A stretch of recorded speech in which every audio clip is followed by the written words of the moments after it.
Dans le désert, il n'y a pas d'humus, il n'y a pas de vie. L'humus, c'est la vie. Donc si vous n'avez plus d'humus, vous n'avez plus de vie.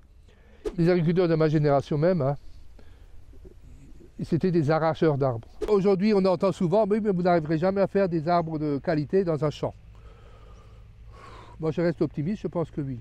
Alors, ça peut choquer un petit peu, mais je ne fais plus de fongicides. Parce que les fongicides, premièrement, ça va tuer un peu la vie du sol. Ça tue les champignons des sols aussi, ce qu'on appelle les mycorhizes. J'étais un agriculteur un peu spécial aussi, hein. Vu que je faisais du lapin, c'était pas vraiment ce que faisaient les autres.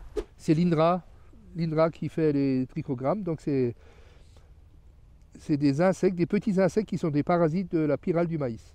Les jeunes, moi, ils me posent toujours la même question, oui, mais après, si j'achète une bonne machine, je ne peux plus passer, ça m'embête. En plus, c'est du travail, parce qu'il faut tailler, il faut faire ci, il faut faire ça.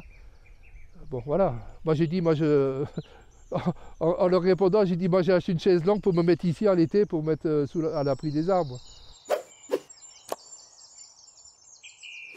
Je suis Wendling Roland, donc je suis né en 1954, retraité depuis 2020. Donc ma carrière, si vous voulez, donc bon, je suis natif du village là. Mon père avait une exploitation agricole. Mes grands-parents, mon grand-père était forgeron et agriculteur. Et mon arrière-grand-père était aussi forgeron et agriculteur dans le village. Et donc mon père était uniquement agriculteur, il n'était pas forgeron. Et donc j'ai vécu dans ce village jusqu'à, au début, l'école primaire, tout ça c'était dans le village. Et donc ce qui est important, c'est que je fais partie des tout premiers élèves qui ont été au lycée agricole d'Aubernais. Donc la première année où le lycée a ouvert, en 1968, à l'automne, il y a eu 104 élèves à Aubernais, 2 classes de 4e et 2 classes de seconde. Et moi j'étais dans les classes de 4e. Donc ça veut dire que depuis 1968, donc j'étais interne jusqu'au bac, que j'ai fait en 73, je crois, si j'en suis sûr, oui, 73. Et donc après le bac, j'ai fait 2 années de préparation à l'école d'ingénieur. Et après, donc, j'étais à l'ENITA de Dijon pour faire une formation d'ingénieur agricole. Et je suis sorti de l'ENITA en 1978. Donc à partir de là, je suis rentré dans la vie professionnelle. Donc d'abord, il fallait faire un an de service militaire, parce que ça existait à l'époque, hein. Et donc après, disons, les grandes étapes, c'était j'étais pendant 3 ou 4 ans formateur au CFPPA d'Aubernais, donc le centre de formation professionnelle pour adultes, pour les agriculteurs. Et après, j'étais technicien à la chambre d'agriculture. Et donc jusqu'en 1988, jusqu'en août 1988. Et à partir de là, pendant 6 mois, j'étais à mi-temps conseiller agricole. Et à partir du mars 89, j'ai été installé agriculteur, à plein temps. Donc juste pour revenir rapidement sur ce parcours-là de professionnel, ce qui est important, c'est que quand j'ai fait mon mémoire de fin d'études au niveau ingénieur agricole, j'ai travaillé sur la production du lapin de chair. Donc c'est un rapport qui a été fait sur la production de lapin de chair. Et après, quand j'étais technicien à la chambre d'agriculture, j'étais conseiller cunicole pour toute l'Alsace pendant 5 ou 6 ans. Conseiller cunicole, c'est quoi? Cunicole, c'est lapin. Hein, conseiller cunicole. Et donc, si vous voulez, j'étais à mi-temps conseiller agricole pour tout ce qui est céréales, culture. Moi, j'étais plutôt élevage. Hein. Et donc, conseiller cunicole. Parce qu'à l'époque, il y avait un espèce de développement, à partir de 1980, oui, il y a eu un développement de la production de lapin de chair en Alsace. Et donc, en étant conseiller, j'ai appris à connaître le sélectionneur allemand, Zimmermann, monsieur Zimmermann, enfin le docteur Zimmermann, qui a créé, lui, une souche de lapin qui s'appelait Zika, Zimmermann Kaninchen, donc en allemand. Et donc, à un moment donné, moi, je voulais, de toute façon, quelque part dans ma tête, je n'aimais pas trop le bureau. Et donc, je voulais retourner un peu à faire un métier plus à l'air et plus dehors. Mais comme mon père il avait une toute petite exploitation de 10 ou 10 hectares, c'était pas viable pour quelqu'un pour s'installer. Et donc c'est là que je me suis mis à penser que je pourrais faire du lapin de chair. Et donc avec le docteur Zimmermann, on a décidé ensemble que je pouvais m'installer comme multiplicateur de sa souche en France. Et donc j'ai été multiplicateur de la souche Sika de 1989 jusqu'à 2020. Ici en Alsace, mais j'allais jusqu'à Clermont-Ferrand et jusqu'au Nord-Pas-de-Calais, et jusqu'à Paris, si vous voulez, la zone de vente des reproducteurs.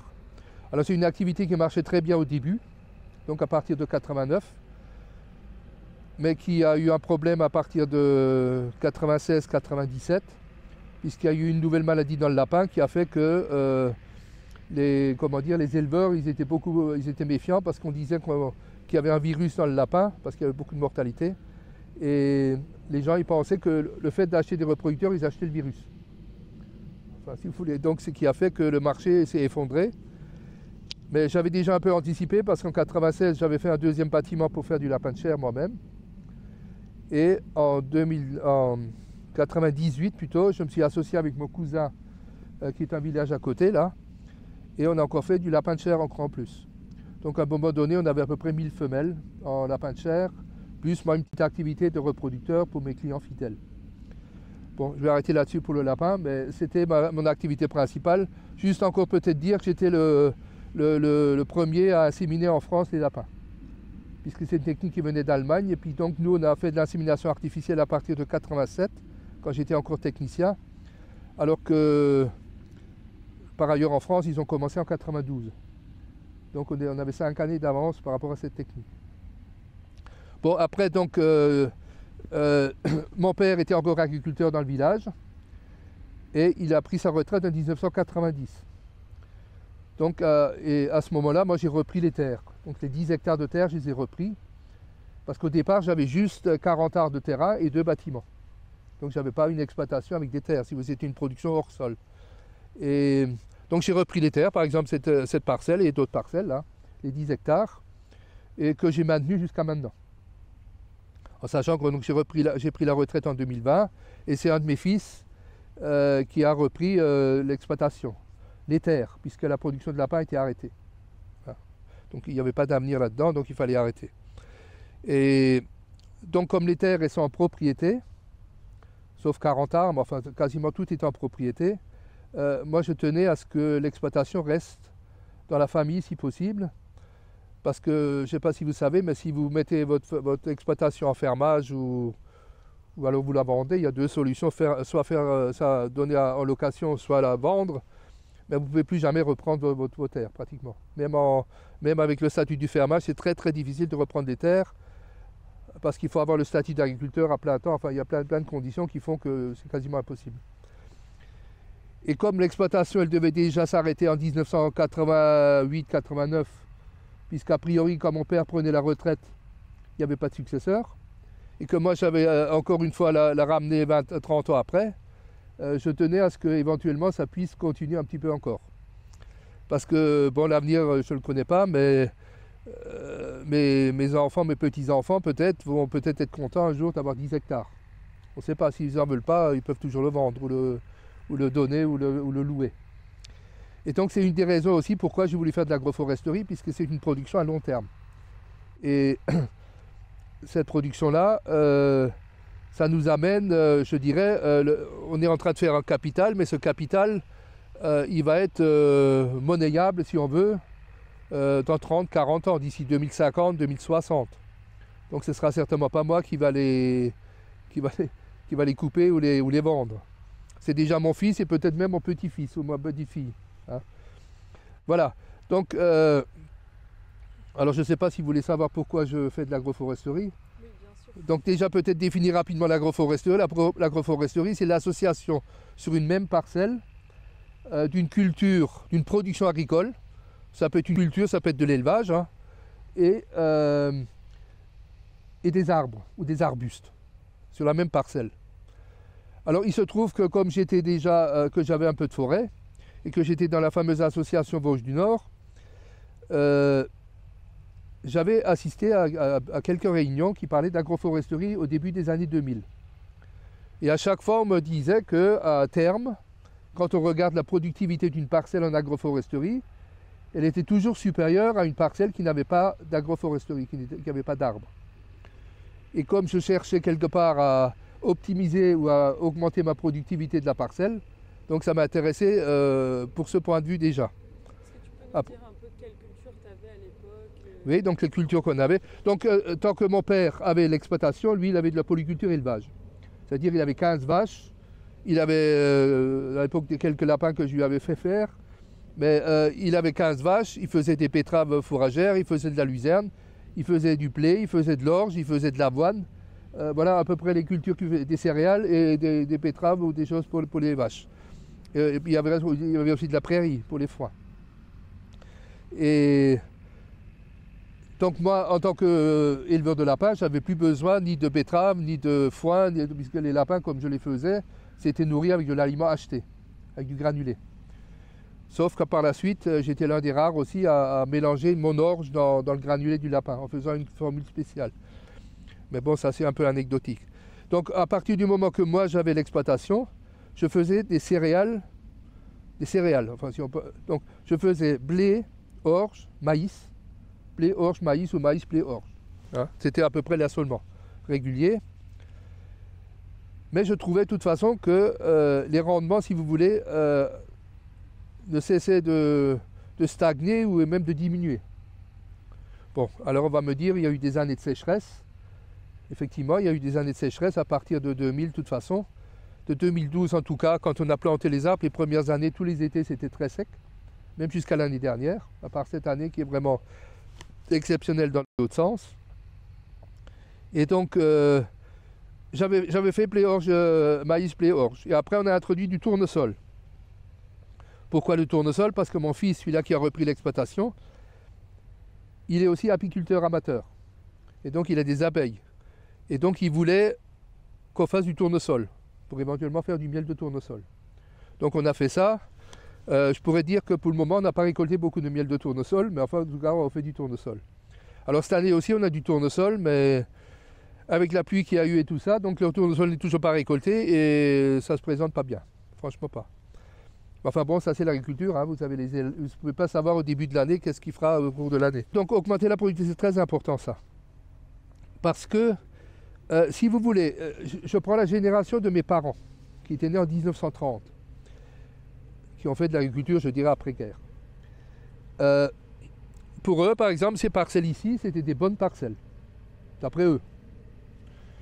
Donc c'est un sol qui est très argileux, il y a 40% d'argile, donc c'est un sol qui colle, hein, quand vous marchez dedans, ça colle facilement. C'est un sol qui est difficile à travailler, mais eux, comme ils faisaient de la polyculture élevage, ils avaient du fumier, et donc en priorité ils mettaient du fumier là-dessus, parce que quand ils mettaient du fumier là, la terre devenait bonne. Voilà.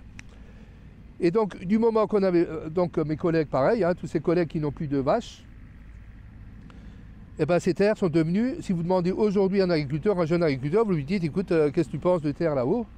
Il va vous dire, c'est une très mauvaise terre. On ne peut rien en faire. S'il pleut pas pendant une semaine, il y a des fentes comme ça dans le sol, c'est de la poterie, tu ne peux rien faire, ça ne pousse pas, c'est nul. Hein, je suis un peu véhément. Et puis bon, donc le problème, moi je le connais. Le problème, c'est ce qu'on appelle la matière organique, l'humus. C'est-à-dire que si vous n'avez plus de vaches, si vous n'avez plus d'animaux, ce système polyculture élevage qui a marché, moi je dis toujours au moins 3 siècles. Le système polyculture élevage, ça a maintenu la fertilité des sols en l'état. À partir de 1960, moi-même conseiller agricole à un moment donné, j'ai dit aux gens, mais il faut vous spécialiser, il ne faut pas faire 50 cultures. Vous faites, soit vous faites des céréales, soit vous faites de l'élevage, et puis vous vous spécialisez. Et voilà. Et ce qui fait qu'il y a, par ici par exemple, il y a eu beaucoup d'agriculteurs qui n'ont plus de vaches depuis 30 ans, 40 ans. Toute ma génération, il n'y en a plus qu'un qui a des vaches. Avant, il y avait 16 agriculteurs. Alors juste pour dire pourquoi on peut avoir 16 agriculteurs dans un petit village comme ça, c'est parce qu'il y avait une production spéciale ici qui était très représentée, c'était le tabac. Le tabac noir. Donc le tabac où on faisait les gitanes, les gauloises dans le temps. Et par contre, dès qu'il a fallu faire du tabac blond, ça n'était plus du tout adapté à nos terres, et ce qui faisait qu'ils n'arrivaient pas à faire du tabac blanc, donc ça s'est complètement arrêté. Et en même temps, les exploitations se sont arrêtées. On est passé de 16 exploitations dans ma génération à 3. Tout le monde a arrêté. Puisqu'il y avait, avec 10 ou 15 hectares que chacun avait, c'était plus possible de vivre avec des céréales ou avec du maïs ou des choses comme ça. Hein. Donc moi j'ai fait une production hors sol, sinon j'aurais pas pu faire non plus. Hein. Oui, alors donc, je ne sais pas, je perds un peu le fil de mon truc. Donc, Du coup, on parlait des objectifs de l'agroforesterie. oui, alors donc, cette histoire de fertilité, ça me tient énormément à cœur. Bon, moi j'avais des lapins. Les lapins, ça ne produit pas beaucoup de fumier par rapport à une vache. Il faut voir la chose. Hein. Donc j'avais un peu de fumier, et puis en plus, ce n'était pas de la paille, hein, ce n'était pas du fumier pailleux. Ce qui fait que quand on le mettait sur les terres, c'était tout de suite utilisé, je dirais, et ça faisait très peu d'humus, en fait. Hein. Et je voyais donc, par exemple, ici, mes rendements baisser, enfin, je dirais au moins stagner. Hein. Pas toujours dire baisser, mais enfin, une année comme cette année, ça aurait été un peu mieux, mais une année très sèche, c'est vraiment mauvais. Ce qui fait qu'il y a déjà au moins 10-15 ans que j'ai dit ici, je ne fais plus de maïs. Parce que le maïs en été, ça ne donne rien. Donc il faut faire du blé et de l'orge éventuellement. Après, depuis que j'ai plus de lapin, je ne fais plus d'orge. Donc vous voyez, donc ça complique tout un peu la chose. Et donc pendant 10 ans, j'ai fait par exemple du non-labour, la préservation du sol. Dans cette parcelle-là. Ben, au bout de 10 ans, j'ai arrêté parce que j'étais envahi par les adventices, hein, ce qu'on appelle les mauvaises herbes, les adventices. Donc c'était surtout du vulpin, des graminées. Comme je ne voulais pas utiliser du Roundup tous les matins, donc le sans labour, sans Roundup, pour moi, ça ne marche pas. Ça ne va pas. Donc je me suis remis à labourer à peu près 2 ans avant que je plante des arbres. Parce que je voulais faire du non-labour justement pour augmenter un peu la fertilité, c'est-à-dire laisser les résidus de culture et voir si ça pouvait faire. Pour moi, c'était pas concluant, je vous le dis. Bon, après, je ne veux pas... Disons, c'est mon avis. Les analyses de sol, Hein? Les analyses de sol, elles ne montraient pas une progression de la matière organique. Ah non. Et puis, en fait, c'était très superficiel parce que notre terre, si tu vas un peu profond, tout de suite, c'est sur l'argile. Hein, c'est très difficile. Hein. Donc, en ayant été dans ces réunions agroforesterie, comme on dit qu'avec ce système-là, on produit plus. Et après, en réfléchissant quand même un petit peu, je me suis dit, voilà, la solution, c'est de mettre des arbres dans le champ. Ça s'appelle l'agroforesterie. Alors évidemment, si vous faites une rangée d'arbres là et une rangée d'arbres à 50 mètres plus loin, ça n'aura pas beaucoup d'effet sur la fertilité. Hein. Ça va d'autres effets qu'on peut discuter tout à l'heure. Mais par rapport à la fertilité de mon sol, ça n'ira pas bien loin. D'où la densité que j'ai mis. C'est-à-dire qu'on a le droit de mettre 100 arbres à l'hectare. Et je vous parle des grands arbres, hein, de tous les 7 mètres, là, les grands arbres, pas les noisiers qui sont entre. Donc les arbres, c'est les grands arbres. Hein. Donc pour faire de l'agroforesterie, on a le droit de mettre 100 arbres à l'hectare. Et donc j'ai planté 100 arbres à l'hectare au maximum. Hein. Ça veut dire que entre les rangs, on a 14 mètres. En sachant que dans le temps, donc c'est un système qui aujourd'hui se fait quasiment plus. Hein, puisque plus personne n'a un pulvérisateur de 12 mètres. Donc c'était la largeur du pulvérisateur 12 mètres. Et 14 mètres entre le rang. Donc 1 mètre de chaque côté. Et puis 12 mètres. Et donc ça tenait juste 6 rangs là-dessus. Et comme on faisait tous les 7 mètres un arbre, on arrivait à 96 ou 97 arbres à l'hectare. Voilà. Et donc le but c'est quoi? Si on parle uniquement du côté fertilité du sol, hein, parce qu'il y a d'autres choses à voir. Mais pour la fertilité du sol, à terme, bon, déjà aujourd'hui, au bout de 12 ans, je pense qu'on fait à peu près 50-60 kg de feuilles par arbre. Mais facilement, dans 10 ans, on devrait faire 100, 150. Comme il y a 100 arbres à l'hectare, le calcul est facile à faire. Il tombera tous les ans sur le champ 10 tonnes de feuilles, admettons. Et tous les ans, 10 tonnes. Et les 10 tonnes de feuilles, à terme, ça va donner un espèce de sol forestier. Et alors je reviens sur mon histoire de... Comme j'étais adhérent de Vosges du Nord, là, dans ma forêt, on m'a expliqué que tous les ans, je produisais de l'ordre de... Bon, ça dépend des années. De l'ordre de 4 à 8 tonnes de matière sèche par an. Ça veut dire 40 à 80 quintaux. Et moi, en mettant du pétrole, en labourant, en mettant de l'azote, en mettant plein de trucs, en utilisant des tracteurs, des machines et tout ça, j'arrive à quoi? J'arrive à 80 quintaux, même pas à 60 quintaux de blé. Donc il y a un truc, quoi. Il y a un truc pourquoi ça ne marche pas. Pourquoi finalement on n'est pas productif. Je dis même souvent aux jeunes agriculteurs, je ne suis pas sûr qu'aujourd'hui on est plus productif que dans les années 50 ou 60. Parce que dans les années 60, mon père il faisait 50 quintaux. Oh, c'était pas beaucoup. Mais il ne mettait pas d'azote, il ne mettait rien du tout. Et je lui dis aujourd'hui, dans la plupart des terres ici, si on semait du blé et en 10 ans on va le récolter dans 10 mois et qu'on met aucun engrais, tout ça, je ne suis pas sûr qu'on fasse encore 50. Ça veut dire que nos terres, finalement, elles sont moins productives qu'elles étaient à l'époque. Et parce que c'était ce système polyculture-élevage qui faisait que ça maintenait la fertilité. Et par exemple, à partir du mois d'avril-mai, on disait on n'a plus besoin de mettre de rien du tout. De toute façon, le sol va apporter les éléments fertilisants à la plante, dès que le sol se réchauffe. Aujourd'hui, en fait, le sol, pour beaucoup de gens, c'est juste un support où on place une plante dedans et on va lui apporter tous les jours ou tous les 15 jours ce qu'il lui faut pour qu'elle pousse. De l'azote, du phosphore, de la potasse, tout ça sous forme chimique ou sous forme minérale, mais en sachant que le sol, finalement, il n'apporte plus grand-chose. Et c'est pour ça qu'on a détruit, en fait, quand vous pensez que, je vous ai dit, 3 siècles de polyculture élevage ont maintenu la fertilité, et en 60 ans, les 60 dernières années, on a détruit beaucoup de potentiel du sol. Bon, on a les moyens chimiques et tout ça pour faire. Mais moi, j'aimerais bien que le sol Moi, je voudrais retourner à une technique où, à la limite, je mettrais peu d'intrants et que finalement, j'ai une bonne récolte parce que mon sol, il va donner ces éléments fertilisants, il va les amener et ainsi de suite. Et c'est ça, ça passera par la matière organique, en particulier par l'humus. Et ici, avec l'argile, par le complexe argilo-humique. Bon, c'était pas mon objectif numéro 1 au départ. Mais après, ça l'est pratiquement devenu. C'est-à-dire que quand vous voulez faire de l'agroforesterie, avant de faire quoi que ce soit, il faut réfléchir à ce que vous voulez faire. Selon les objectifs que vous avez, vous ne faites pas pareil. Alors l'agroforesterie, juste rapidement pour vous dire, ça peut être des haies, juste une haie. Alors vous mettez une haie ici, par exemple pour une haie, ça peut être bien pour protéger contre le vent, pour retenir un peu d'eau, pour retenir les coulées de boue par exemple, parce qu'ici on est en pente, alors des fois il y a des coulées de boue. Donc l'agroforesterie, ça résoudrait le problème tout de suite. Enfin bon, voilà. Donc la haie, c'est de l'agroforesterie. Vous avez des haies, un peu comme ici, mais plus denses, où il y a de temps en temps un grand arbre, c'est aussi une haie. Vous avez des gens qui veulent faire de l'abri pour les vaches, qui vont faire des arbres comme ça peut être les mêmes. Par contre, ils ne vont peut-être pas les monter aussi haut, ils vont plutôt les faire plus bas pour qu'il y ait de l'ombre, plus d'ombre. Donc c'est un autre objectif. Il y a dans les vignes aujourd'hui, il y a certaines personnes qui veulent faire de l'agroforesterie en disant qu'on ne retrouve plus la caractéristique des vins, par exemple des vins, l'acidité.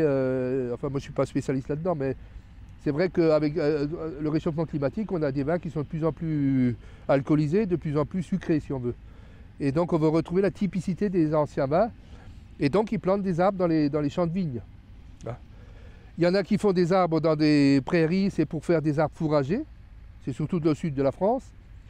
Mais donc tous les 4 ou 5 ans, ils vont couper l'arbre au-dessus en été. Ils coupent tout. Ils font ce qu'on appelle un tétard. Et les branches qui tombent par terre, c'est de la nourriture pour les vaches.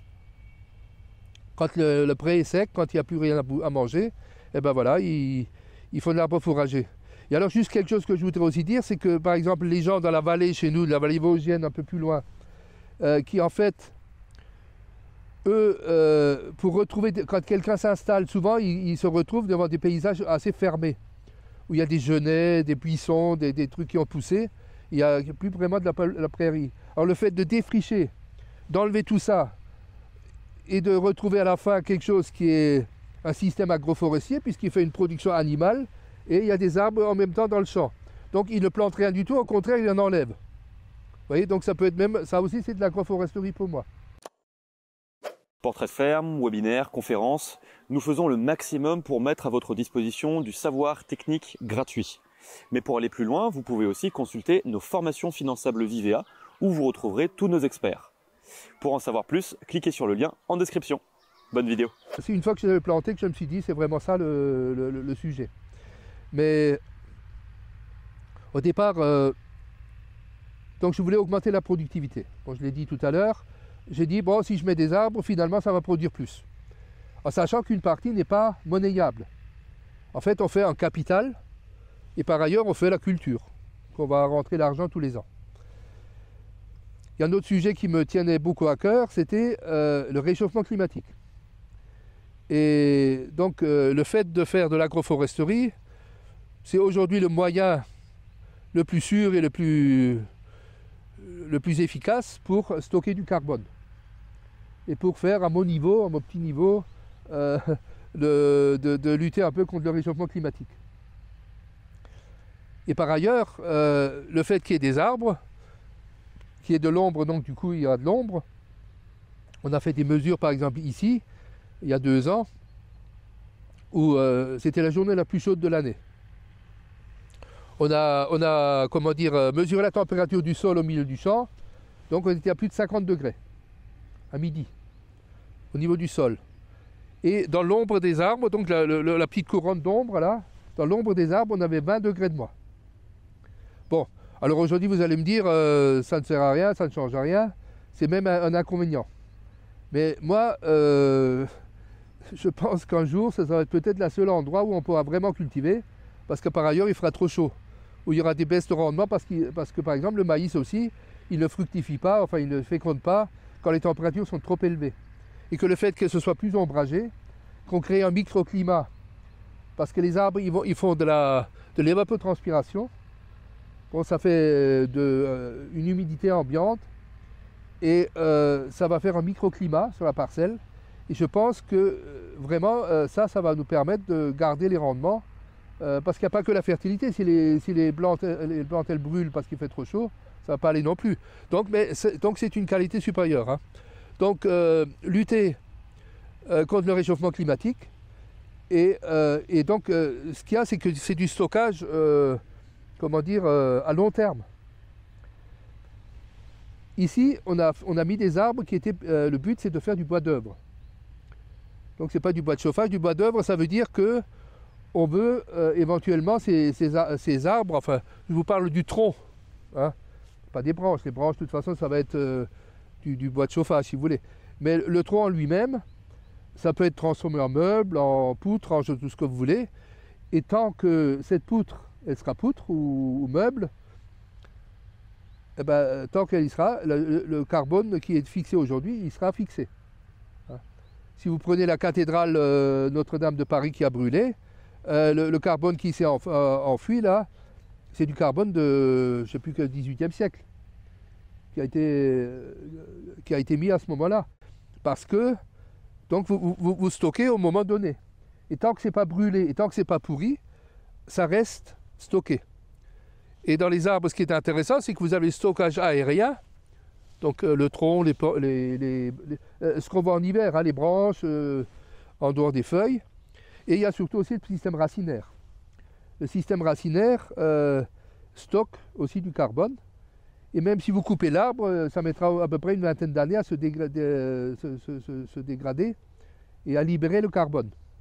Si vous faites une parcelle de maïs, comme on entend souvent aujourd'hui, ou une parcelle même de prairies naturelles, on me dit mais ça stocke autant que l'agroforesterie. C'est pas faux. Ça stocke, sur le moment, ça stocke autant. Si c'est bien vert et tout, ça stocke. Mais votre champ de maïs, vous coupez le maïs maintenant, vous allez retourner la terre ou laisser les chaumes de maïs au-dessus. L'année prochaine, à la même époque, et c'est tout reparti. Ça a pourri, ça s'est transformé. Et le fait de se transformer, ça relibère le carbone dans l'air. Donc il le fixe, mais il le repère. Donc ça ne change rien. C'est-à-dire, c'est juste un décalage de 6 mois ou 8 mois, mais ce n'est pas de la fixation de carbone à long terme. Alors que là, un arbre, si vous voulez, du bois,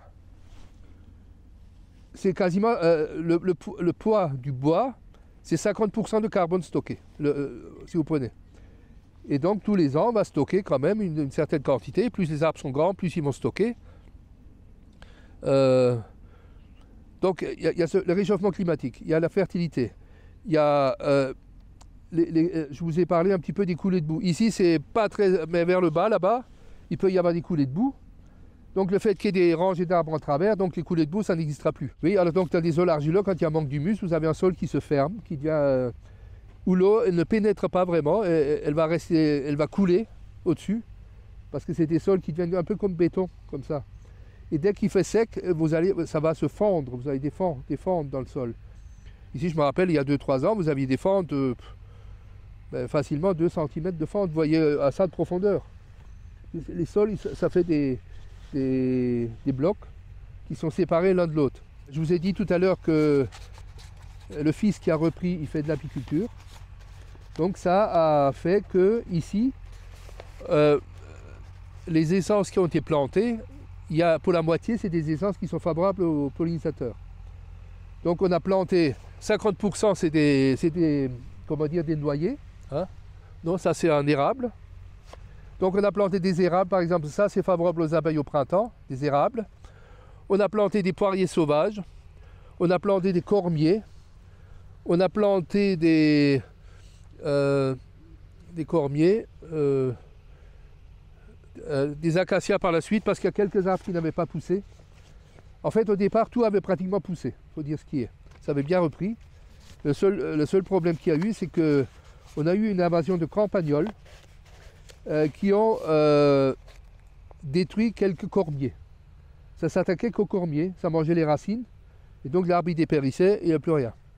Alors depuis maintenant 4 ans, il y a la LPO, elle m'a mis un nichoir ici, vous voyez, elle est là-bas, là, au-dessus, là, sur le vieux arbre, là, un nichoir, et on a un couple de chouettes chevêches ici, qui va manger à peu près 4000 mulots par an, et depuis on n'a plus de problème de mulots.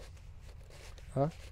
Et je voudrais, donc, c'est pour ça qu'on a mis quelques acacias pour remplacer les cormiers qui ont dépéri. Les noyers hybrides, en fait, c'est un croisement entre le noyer noir d'Amérique, qui est un arbre de forêt, si vous voulez, et le noyer commun. Le noyer commun, c'est ça, c'est ce qui produit des noix. Donc c'est ce qu'on appelle un noyer hybride. En fait, c'est des arbres qui ne produisent pas de fruits, donc il n'y aura pas de noix. Par contre, ça pousse un peu plus vite qu'un noyer commun. Hein. Et ça fait des plus belles crumes au niveau arbre. Hein. Donc on a planté aussi des cormiers, parce que ici, pas loin d'ici, vous avez des cormiers remarquables à Marmoutier, qui sont des arbres qui ont aujourd'hui plus de 300 ans, qui ont été plantés à l'époque des moines à Marmoutier. Et donc les moines, avec ça, ils faisaient du schnapps. C'était avec des cormes, donc je peux vous montrer des cormes tout à l'heure si vous voulez. C'est immangeable, je vous le dis tout de suite. Par contre, avec les cormes, ils arrivaient à faire une espèce de liqueur du schnapps, quoi. On a planté des poiriers sauvages parce qu'en fait on n'a pas eu assez de plants de cormiers justement, et on les a remplacés par des poiriers sauvages pour qu'ils fleurissent au printemps, donc ils sont favorables aux abeilles. Hein. Alors l'acacia est un cas un peu particulier. Enfin l'acacia c'est le robinier faux acacia. Hein, c'est pas l'acacia vrai acacia, on ne plante pas ici. Le robinier faux acacia, donc ça fleurit au printemps, ça fait du miel. L'acacia. Et ce qu'il faut savoir, c'est que le robinier faux acacia, c'est une légumineuse. C'est-à-dire qu'il va fixer l'azote de l'air, comme le petit pois ou le haricot, et il va fixer l'azote de l'air, il va remettre l'azote dans le sol. Et ça, c'est très visible autour des acacias, si vous voulez. Vous avez en été, surtout en été, vous voyez que l'air, par exemple, est nettement plus haut autour des acacias qu'à côté. Parce que ça, c'est de l'azote qui a été fixé par la plante. Donc en même temps, ils sont... Par contre, l'acacia, on n'aime pas trop parce que ça rejette de partout. Et une fois que vous le coupez, ça rejette et après, c'est assez difficile à détruire. Donc par la suite, 2 ou 3 années après, on a planté des noisetiers. Bon, parce qu'en fait, quand vous faites une expérience comme ça, la gestion du rang de l'arbre, au départ, c'est pas évident. Bon, après, moi j'ai une débroussailleuse, donc je passe la débroussailleuse 2 fois par an. Débroussailleuse manuelle, hein. Il faut quand même le faire, c'est du travail. Et puis on a dit, entre les arbres, on pourrait faire quelque chose. Donc on a planté des noisetiers. Après, moi j'ai planté, si vous voyez éventuellement c'est pas des abricotiers. Comment on dit, mince. Des pêchers, voilà, des pêchers. des pêchers plus ou moins sauvages que j'ai plantés là. Parce que ça fait des petits arbres, hein, ça ne va pas faire un arbre comme ça. Hein. Donc c'est noisetiers pêchés, voilà, c'est ce qu'on a planté entre. Et puis il y a eu quelques arbres fruitiers qui ont été plantés par la suite aussi parce que l'arbre ne convenait pas. Donc on a planté 2-3 poiriers aussi, mais des poiriers à fruits. Parce que l'agroforesterie, ça peut effectivement aussi être des fruits, hein, des arbres à fruits. Sachant quand même que les arbres à fruits, normalement, ils durent moins longtemps qu'un arbre comme ça. Hein. Puisque je vous ai dit, des cormiers, ça peut durer 300 ans, si vous voulez.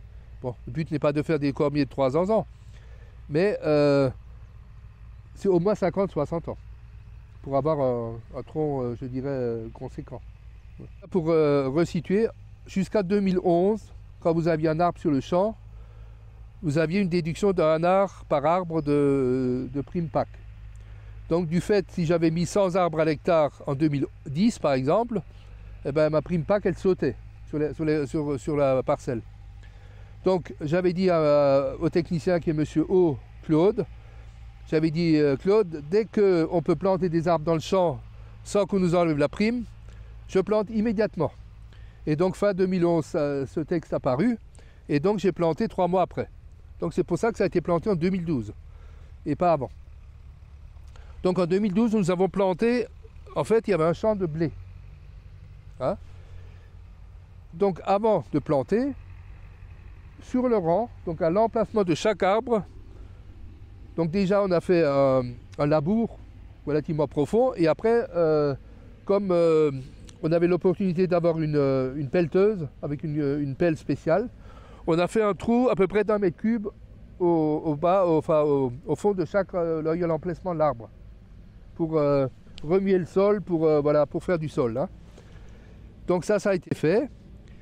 Après, ce qu'il a fallu faire aussi, c'est tout début 2012, parce que là j'ai une photo, où on était dans la neige, on a piqueté, c'est-à-dire on a mis un piquet à chaque emplacement d'arbre. Hein. Et donc on a piqueté la parcelle, et donc après on a attendu les plants. Il faut quand même savoir, quand vous faites de l'agroforesterie, en fait les plants que vous achetez, c'est des tout petits plants. C'est-à-dire on avait une botte comme ça, qui faisait 2 rangées d'arbres. En fait, dans l'agroforesterie, l'arbre en lui-même ne coûte pas grand-chose. C'est au maximum 2 € du plant. Donc si vous achetez 100 plants, vous avez 200 €.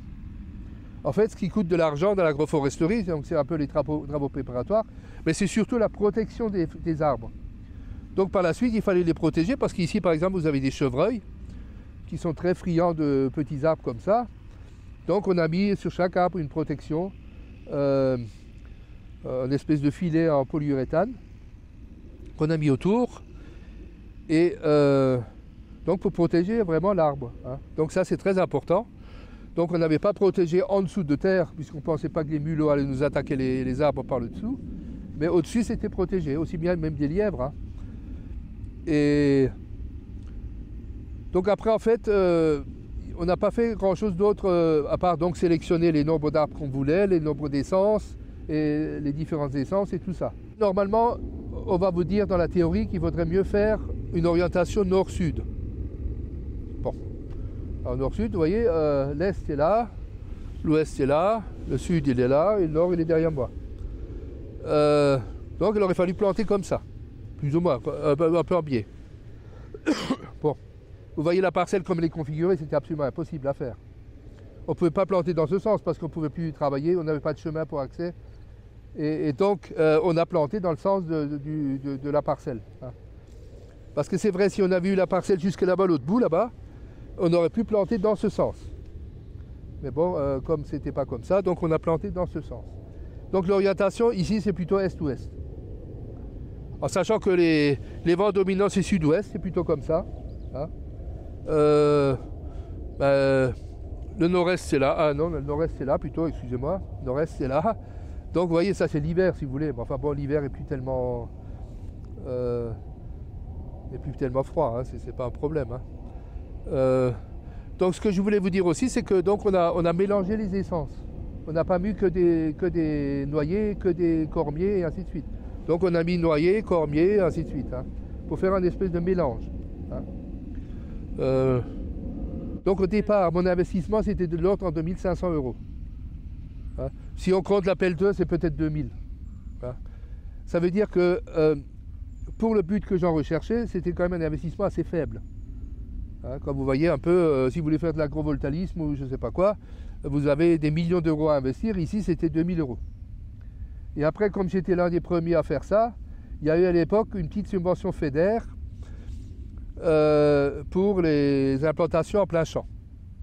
Donc j'ai à peu près eu 1000 euros de subvention, ce qui m'a coûté 1000 si vous voulez finalement. Hein.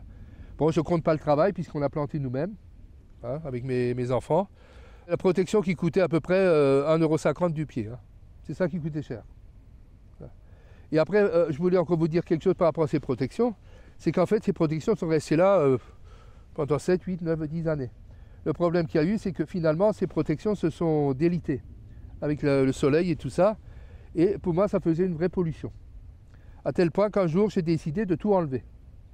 Parce que ces trucs en plastique, là, ça se désagrège et ça vous fait une pollution de partout, ce que je ne voulais pas du tout. Hein. Et donc, j'en ai parlé dernièrement. Là, je ne suis pas très favorable à ces protections en polyuréthane, en plastique. Là. On devrait trouver autre chose qui soit plus dégradable et qui soit moins polluant.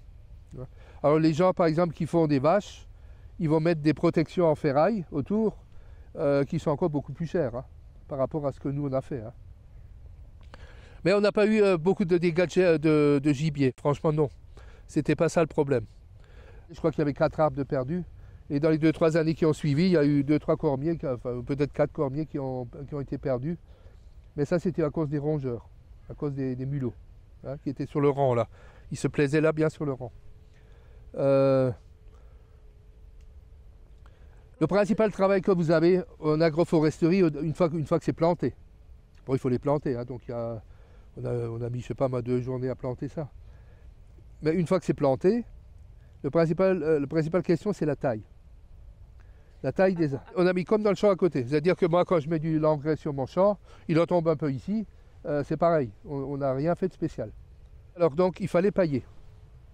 Nous on n'a pas beaucoup paillé, mais aujourd'hui je vois bien que tout le monde paille vraiment bien. C'est-à-dire qu'on met soit de la paille, soit du foin, mais encore mieux ce serait des copeaux de bois ou des choses comme ça, parce qu'il n'y a aucune mauvaise herbe dedans. Le principal problème du jeune plant, c'est la concurrence qu'il y a autour de toutes les herbes qui peuvent pousser, qui concurrencent le pied. Et ça fait vraiment beaucoup de mal au pied, et qui ne reprend pas ou qui a du mal à pousser, parce qu'il est concurrencé. Surtout certaines essences. Hein. Par exemple, le charme, là, ça allait être assez bien, mais le cormier, il avait du mal. Donc, il fallait bien protéger autour de l'arbre à peu près 1 mètre sur 1 mètre. Hein. Donc, nous, on avait mis de la paille, mais qui s'est désagrégée assez vite. Hein. Par contre, si vous mettez du copeau de bois ou des choses comme ça peut garder 2-3 ans. Il faut en mettre 20 cm au minimum. Hein. On n'a pas remis. Je vous le dis, on n'a pas remis, mais c'était une erreur. Je dis quand même c'était une erreur, mais on ne l'a pas fait. Mais parce qu'on croyait que les arbres étaient sauvés et que finalement, il n'y avait plus besoin de ça. On n'a pas eu vraiment des pertes, mais je pense qu'on a eu des retards de croissance un petit peu. En sachant quand même que le monsieur à Hartolzheim qui a planté en même temps que nous, sont les 2 seuls, lui il a planté sur un terrain irrigué et sur un terrain où la nappe phréatique est assez proche du sol. Ce qui n'est pas du tout le cas ici. La nappe phréatique, on ne sait même pas où elle est. Ce qui fait que si vous regardez aujourd'hui, 12 ans après, ces arbres sont beaucoup plus développés que les nôtres. Par contre, lui, comme il voulait faire de l'ombre à ses poulets, finalement, il ne les a pas montés aussi haut. Il les a montés beaucoup moins haut. Il a monté beaucoup moins haut les arbres, parce que pour faire de l'ombre. Hein.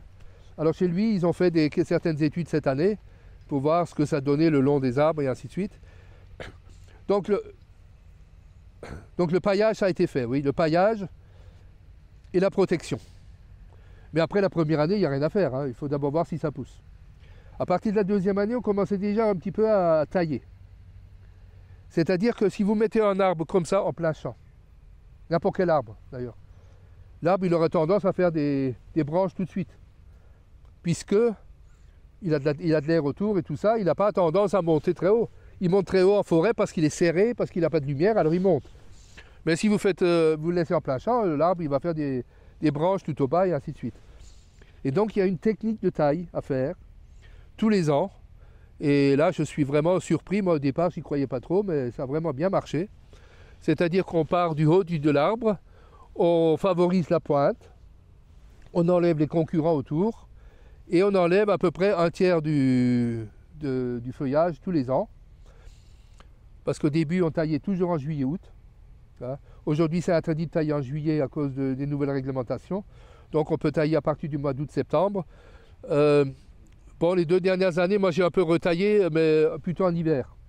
Parce qu'on voit mieux un peu les branches. Mais on n'a plus tellement de soucis pour monter. On est plutôt à la bonne hauteur, c'est plus enlever un peu des branches par le bas. Donc, il y a une taille à faire et cette taille, elle a duré au moins 10 ans. Il faut connaître la technique. Alors, bon, moi, j'ai eu l'aide de M. O, c'est le technicien, qui lui m'a appris, je dirais, comment il faut tailler pour que les arbres y montent.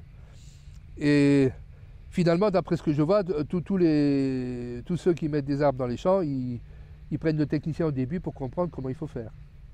Parce qu'il n'y a rien de mieux que d'aller dans le champ et le faire, parce que sur le papier, ça ne paraît pas évident. Dès que vous êtes dans le champ, c'est un peu différent. Et au début, on se met autour de l'arbre, à 2 ou à 3, et on dit, voilà, qu'est-ce que tu en penses, quelle branche il faut enlever, qu'est-ce qu'il faut faire pour que ça monte. Alors ça monte, moi je suis vraiment surpris parce que comme vous voyez ici, on a réussi à faire monter les arbres parce que notre but c'était de faire au moins 4 mètres de fût, 4 mètres de tronc et après les feuilles. Je dirais même on voudrait faire le plus haut possible parce qu'on veut que ça gêne le moins possible les machines. Donc le plus haut possible c'est tant mieux. Alors ça dépend des arbres, certains arbres on arrive facilement, d'autres ne vont pas. Il y a encore des choses à faire. Mais on est arrivé quand même assez facilement à les monter.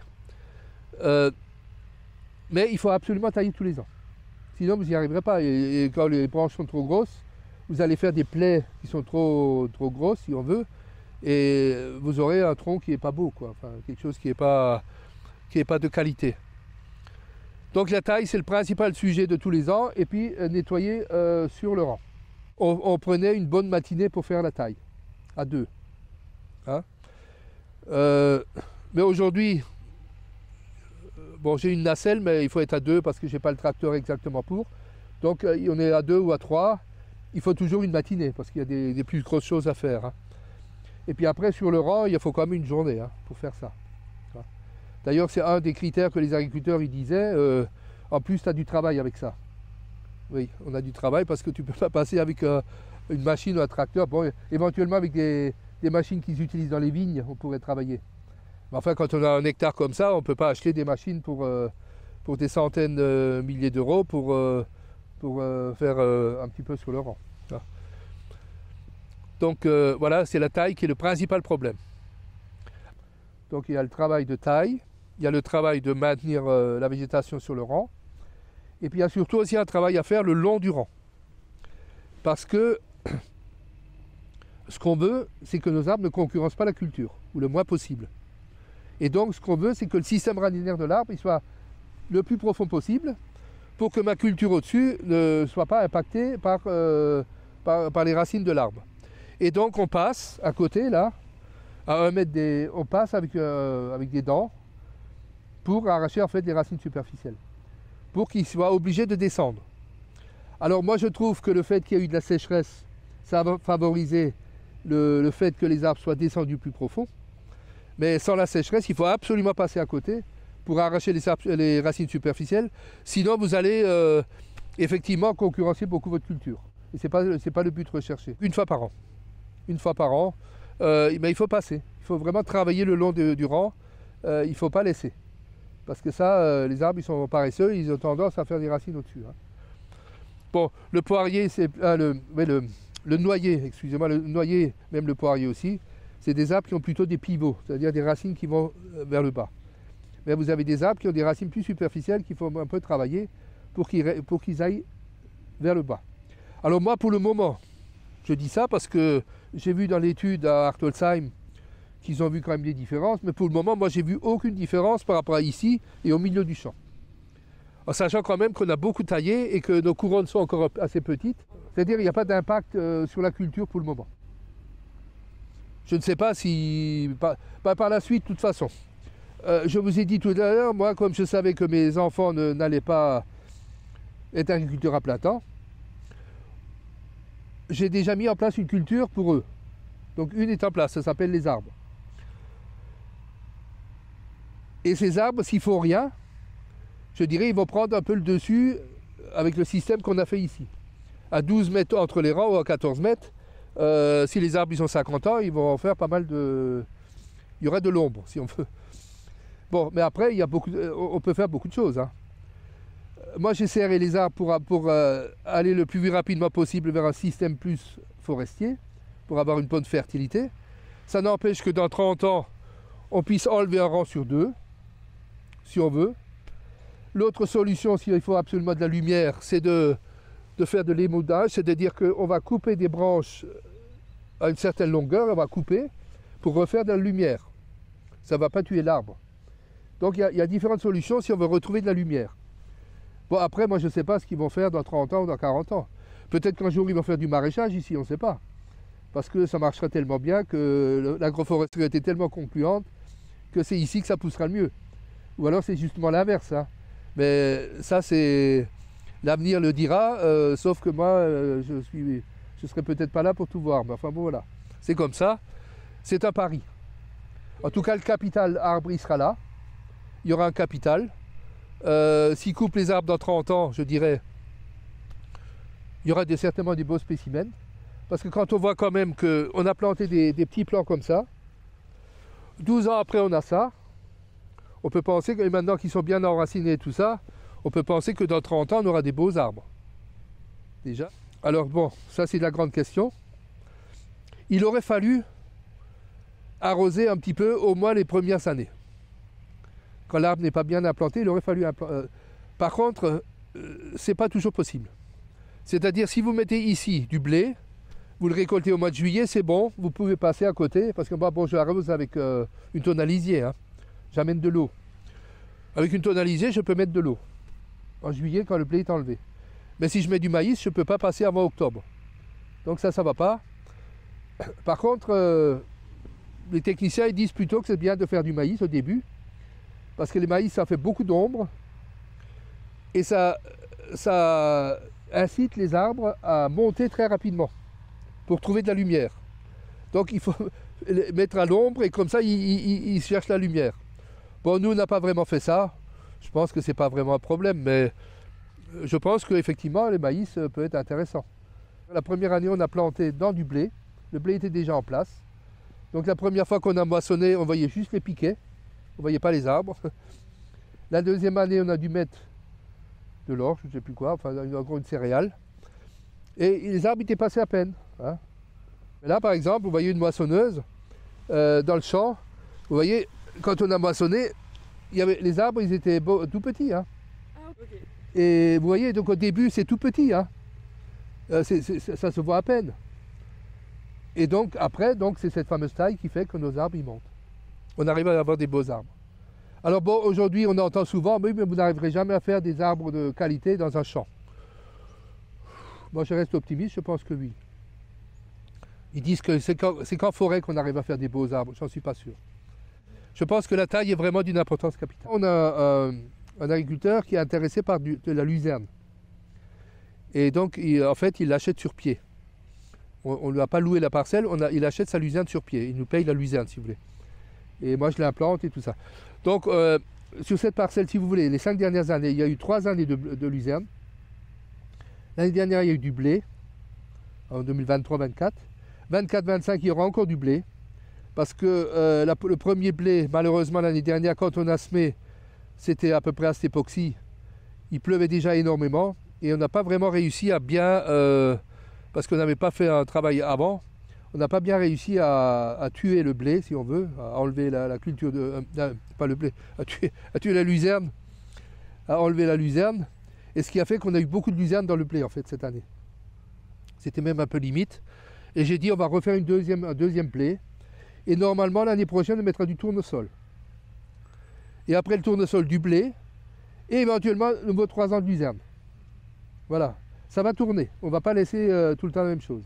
Oui, alors les cultures qui s'associent le mieux aux arbres, c'est les cultures type céréales, d'hiver.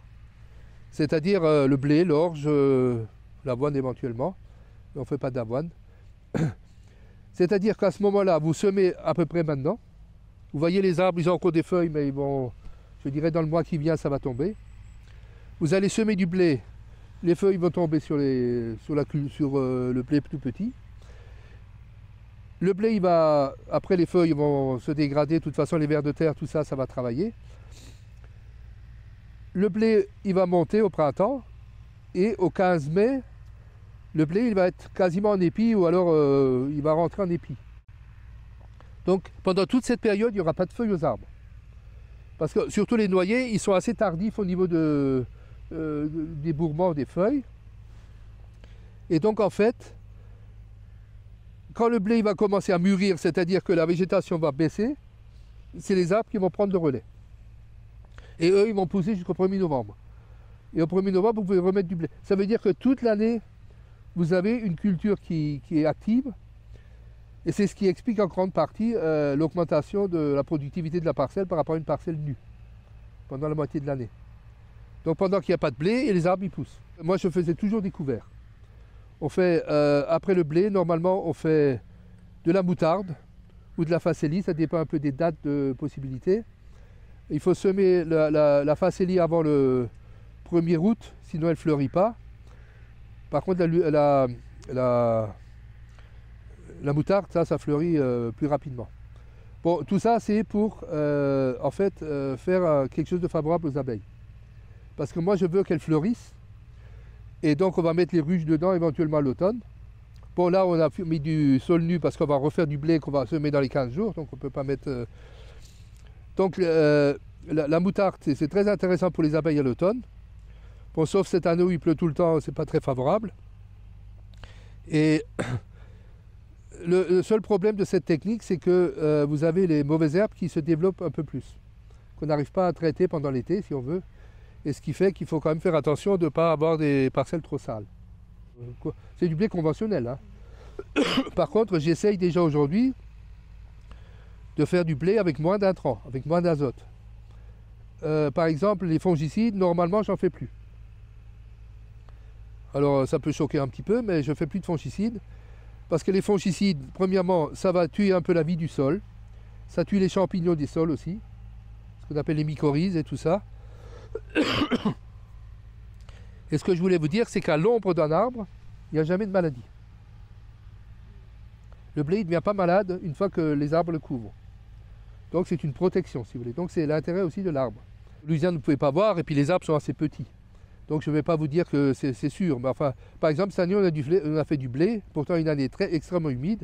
On n'a pas fait de fongicides. On a fait les mêmes rendements, les mêmes poids spécifiques que nos voisins. Donc c'est pas pire, c'est pas mieux, mais c'est pareil. Et alors donc, en ce qui concerne les maladies pour les arbres, il n'y en a pas. Enfin, en tout cas, on ne traite pas. Il n'y a pas de maladie qu'on va traiter sur les arbres. Les arbres, ils restent comme ils sont. Par contre, il y a les mêmes maladies qui peuvent arriver sur les arbres agroforestiers que dans la forêt. Par exemple, tout à l'heure, j'ai parlé d'arbres fourragers, qui n'est pas mon cas. Mais les arbres fourragers, l'arbre qui serait le mieux adapté, c'est le frêne. Et le frêne, aujourd'hui, il a une maladie qui s'appelle la chalarose et qui tue les frênes. C'est un peu dommage parce que vraiment, le frêne est un arbre qui est très intéressant au niveau fourrage. Bon, après, on les remplace par des mûriers, des choses comme ça, mais les mûriers, c'est pas vraiment des arbres d'ici. Mais bon, voilà. Donc les maladies, ça peut arriver. Mais ici, sur du noyer, il n'y a aucune maladie. Par contre, chaque arbre, pour moi, c'est un écosystème en place. C'est-à-dire, autour de l'arbre, il va graviter toute une série éventuellement d'insectes. Au niveau du sol, oui, enfin, bon, je vais le dire tout à l'heure. Donc, il y a tout un écosystème qui tourne autour. Il y a un peu d'humidité, il y a un peu de fraîcheur, il y a un peu d'insectes. Et par exemple, j'avais décidé, si j'y arrive cet hiver, je voulais mettre au moins une vingtaine, sinon une trentaine de nichoirs, par exemple pour les passereaux, pour les mésanges en particulier, que je voudrais mettre dans les grands arbres là. Parce que si un jour on refait du maïs ici, je compte sur les mésanges pour me manger les pyrales. Bon, ça paraît un peu utopique, mais je crois que c'est possible. Enfin, je fais quasiment que jamais d'insecticides. Hein. Non, tournesol, on ne fait pas d'insecticide. Hein. Sur maïs, non. Enfin, insecticide. Sur maïs, il y a la pyrale. Ben, il peut y avoir éventuellement, moi s'il y a vraiment de la matière organique, j'essayerai du maïs. Donc le parasite du maïs, c'est la pyrale du maïs. La pyrale, c'est une chenille. Hein. Au départ, c'est un papillon, après, ça devient une chenille. C'est elle qui va forer le maïs. Bon, j'ai dit, je vais mettre des nichoirs. Par contre, tant que je faisais du maïs, et que même l'année dernière, on fait du maïs, pas sur cette parcelle, mais sur d'autres parcelles, le maïs, depuis que ça existe, donc je fais des trichogrammes sur les maïs depuis 1900, ça fait presque 25-30 ans. Je n'ai jamais fait d'insecticide, donc je mets des trichogrammes. Et je considère que ça fait un très bon résultat, il n'y a pas de problème avec ça. Par contre, tous les agriculteurs autour, ils font de l'insecticide. C'est l'INRA qui fait les trichogrammes, donc c'est des insectes, des petits insectes qui sont des parasites de la pyrale du maïs. Et quand vous allez mettre ça en petits sachets, tous les 15 rangs, enfin non, tous les 30 rangs je crois, et tous les 15 mètres, vous allez mettre un petit sachet pendu au plant, à la feuille, et les pyrales vont éclore, elles vont voler, elles vont se diffuser, puis elles vont parasiter la pyrale du maïs qui va disparaître. Donc ça existe quasiment depuis 90, ça fait 30 ans. Mais c'est toujours pas bien utilisé puisque c'est même l'inverse. C'est-à-dire que par ici, il y a beaucoup d'agriculteurs maintenant qui ont des beaux pulvérisateurs assez grands et qui préfèrent mettre de l'insecticide. Bon, moi je fais de l'agriculture conventionnelle, mais avec le moins d'intrants possible. Et mes arbres m'ont aidé à ça, parce que je ne veux pas... les fongicides, je sais que ça a une influence sur les mycorhizes, par exemple, dans le sol, donc sur les champignons qui sont dans le sol. Et c'est ces champignons qui sont là pour mettre à disposition des plantes les éléments fertilisants. Et donc je ne veux pas les tuer. La technique du blé, c'est une préparation du sol. Par exemple, ici, maintenant, il faudrait encore passer avec soit un labour. Bon, je ne suis pas tellement pour le labour, peut-être avec un gisel, donc un appareil à dents. On va faire un passage, et après, donc c'est semis avec rotoherse et semoir. Semis. Et après le semis, on ne fait rien. On attend le printemps pour voir ce que ça donne. Là-bas, c'est une variété panifiable et une variété la moins sensible aux maladies possibles. Voilà les deux critères. Hein. Donc voilà les deux critères que je demande. Après, je trouve que on a des fois du mal à en avoir. Les blés d'aujourd'hui sont beaucoup plus sensibles que ceux au niveau des maladies, hein, que ce qu'on avait il y a 30-40 ans. Et puis il m'arrive aussi de semer encore des variétés relativement anciennes. Enfin, c'est pas des variétés anciennes, mais qu'on ressème parce que bon, ça nous fait un rendement à peu près de 75-80 quintaux, c'est ce qu'on recherche. Des blés qui sont relativement sains, qui ont des bons poids spécifiques, voilà. Donc, moi, je ne cherche pas le rendement absolu. Hein. Je ne cherche pas à faire 120 quintaux avec 3 fongicides, 3 apports d'azote et ainsi de suite. Non, pas du tout ça. Et puis bon, mon fils, il fait de l'agriculture un peu à côté, hein, donc il ne veut pas s'embêter à faire des traitements tous les matins. Hein. Ben, une fois que le blé se met, on attend qu'il lève, hein, puis au printemps, on regarde, éventuellement on fait un désherbage quand il y a trop de... Ici, c'est le problème, c'est les graminées plutôt. Hein. Donc pour éliminer les graminées, et puis après, bon voilà, on fait pas de fongicide, donc on fait la récolte. Ah ben, la quantité d'herbicide, c'est d'après ce qui a marqué sur la fiche technique. Hein. C'est-à-dire qu'on va mettre, s'il faut mettre 2 litres, on met 2 litres à l'hectare. Hein. Ou il y a des choses qui marchent maintenant à 20 grammes, à 50 grammes, des choses comme ça. Oui, alors l'apport d'azote, là, je suis déjà un peu différent des autres. C'est-à-dire que, bon, ici, sur des terres très lourdes, on peut éventuellement faire un apport à peu près 80 unités au départ de la végétation, c'est-à-dire fin mars, début avril. Et après, on regarde, éventuellement, on n'en fait plus du tout. C'est-à-dire 80 unités, 80 quintaux, si possible. Bon, après, un deuxième apport, mais c'est à peu près en fonction de la culture. Le premier apport, oui, le deuxième apport, c'est pas sûr. Quand vous voyez le blé, vous voyez tout de suite la couleur du blé, la densité, vous voyez si le blé est poussant ou pas poussant. S'il n'est pas poussant, on met pas, il faut remettre un peu d'azote pour le faire... Parce que bon, l'agroforesterie, on ne l'a pas dit au départ, mais l'agroforesterie, ce n'est pas automatiquement de l'agriculture bio. Hein.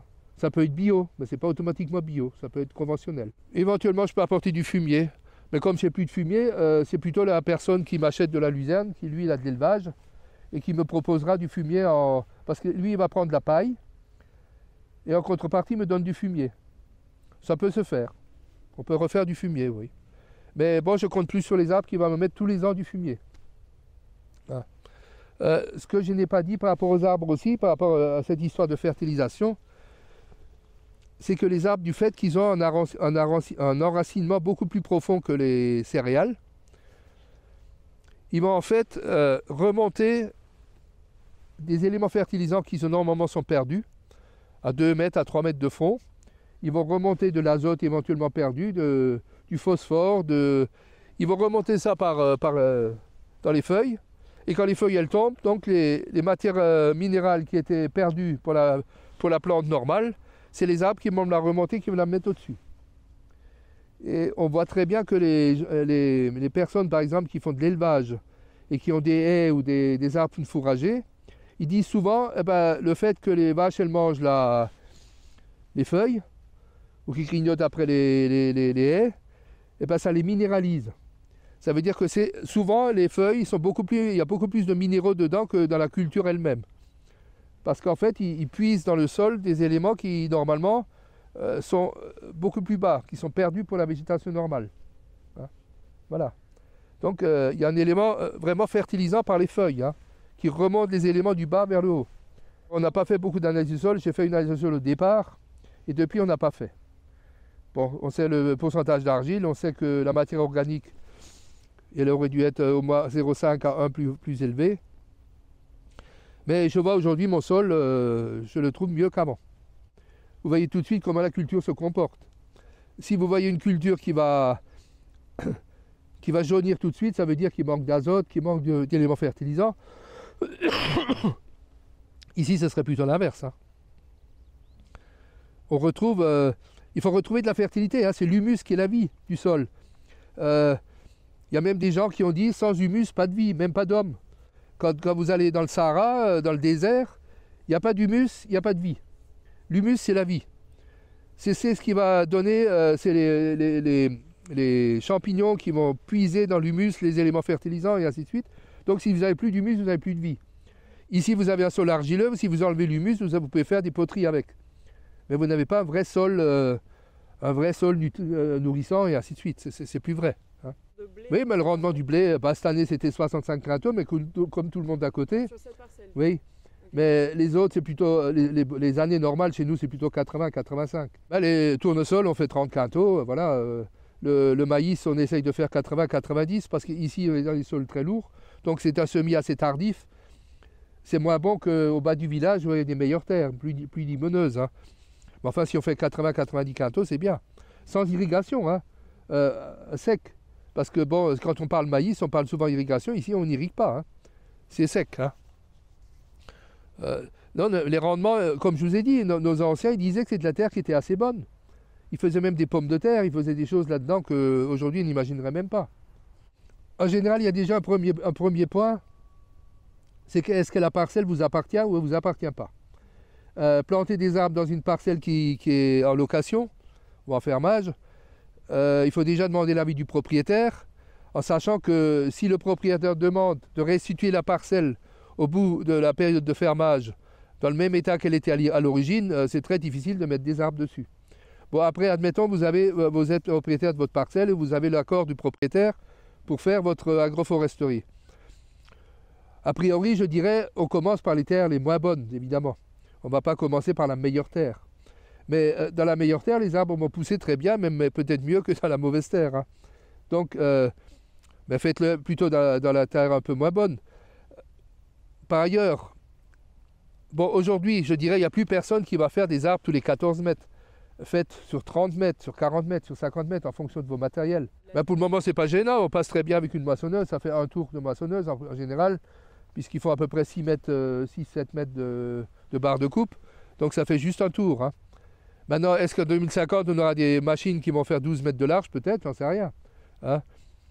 C'est vrai que le matériel qui évolue tout le temps, l'agroforesterie n'évolue pas en même temps que le matériel. Donc à un moment donné, il faut figer, il faut savoir si... ça c'est l'ancien système, si vous voyez là. C'est le système qui se faisait jusque dans les débuts des années 2000 à Montpellier, par exemple, ils ont fait ça. Et après, au bout de 30 ans, ils ont enlevé une rangée sur 2. Hein. Bon, vous pouvez très bien implanter.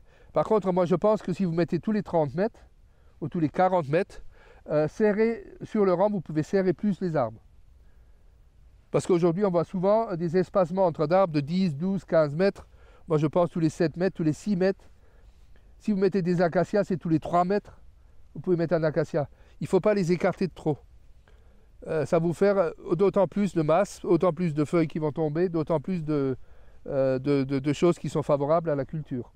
Maintenant, un arbre ne va pas avoir une influence à 30 mètres. Hein.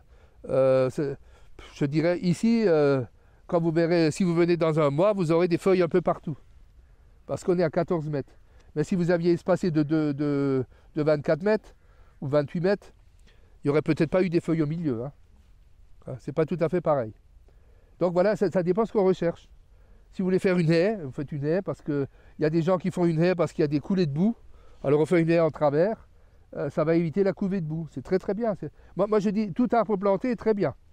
Il ne faut pas critiquer la personne qui plante que quelques arbres. C'est très bien. Mais si vous voulez vraiment faire de l'agroforesterie, en fait, quand vous avez un arbre au milieu du champ, pour vous c'est toujours un obstacle. Vous arrivez en face de l'arbre, il faut détourner, il faut tourner autour et ainsi de suite. Par contre, si vous faites une rangée d'arbres, en fait, la rangée d'arbres, vous enlevez l'obstacle. Puisque vous passez à côté, partout, pareil. Vous n'avez plus d'obstacle. Donc, la rangée, ce n'est pas un obstacle, un arbre, c'est un obstacle. Voilà. Donc, il faut réfléchir un peu dans ce sens. Il faut voir comment on peut faire. Et après, si vous voulez faire de la grande culture, je vous conseille, comme ici, de monter les arbres le plus haut possible. On peut encore faire plus haut. On peut faire 5 mètres, 6 mètres de fût. Ça ne dérangera pas du tout votre moissonneuse-batteuse ou votre machine ou votre tracteur. Et donc, vous n'aurez pas de gêne par rapport à cet arbre. Et ça peut vous apporter que un microclimat sur la parcelle, peut-être des auxiliaires que vous n'aviez pas avant, des choses comme ça qui font que vous aurez finalement peut-être un meilleur rendement, en sachant quand même que dans le système agroforestier comme celui-là, on considère qu'aux alentours de 15-20 ans, c'est là qu'on est au maximum de rendement entre la culture et les arbres, et que par la suite, si les arbres sont serrés à 14 mètres, l'arbre il risque de prendre le dessus et que la culture diminue. Ça, je suis bien d'accord. Mais enfin, comme mon fils, qui a repris l'exploitation, il travaille dans une entreprise d'ingénierie bois, c'est-à-dire qu'il s'intéresse au bois, qui fait des abeilles. Tout ça, ça va dans le sens qu'il fallait mettre ça comme ça. Mais moi, je suis tout à fait ouvert pour dire qu'on peut peut-être le faire tout à fait autrement. Hein. Est-ce qu'il y a quelque chose à valoriser entre-temps par rapport à la solution finale où on va couper l'arbre? Donc tous les ans, quand on fait de la taille, en fait, la taille, on va le broyer et on va faire du BRF. Vous avez du bois raméal fragmenté. Vous faites du BRF, vous faites des choses comme ça. Vous pouvez même le mettre sur le sol, si vous voulez, le BRF. Il y en a qui utilisent ça comme litière pour les vaches. Hein. Vous avez aussi le fameux marché du carbone, dont on parle beaucoup par rapport à l'agroforesterie. Moi, personnellement, je ne comprends pas bien le système. Parce qu'en fait, vous allez dire à quelqu'un qui pollue, je dirais, qui va émettre beaucoup de CO2, vous allez lui dire, moi, je fais des arbres, donc je vous capte votre CO2. Et je vous le vends. Mais finalement, par rapport à la planète, je ne vois pas bien ce que ça peut améliorer la planète, puisque celui-là qui pollue, il va acheter chez l'autre qui ne pollue pas. Hein, donc, je trouve que c'est un système, moi je ne suis pas tellement pour ça. Mais je sais qu'il y a des gens qui font ça pour éventuellement faire aller dans le marché du carbone. Hein. Sinon, de toute façon, si vous coupez des branches à un moment donné, tout ça, vous pouvez faire du bois de chauffage. Hein. Dans le temps, dans les secteurs où on faisait vraiment de la haie, ce qu'ils ne faisaient pas ici, mais quand on faisait vraiment de la haie, en fait, la haie était faite pour avoir du bois de chauffage tous les ans.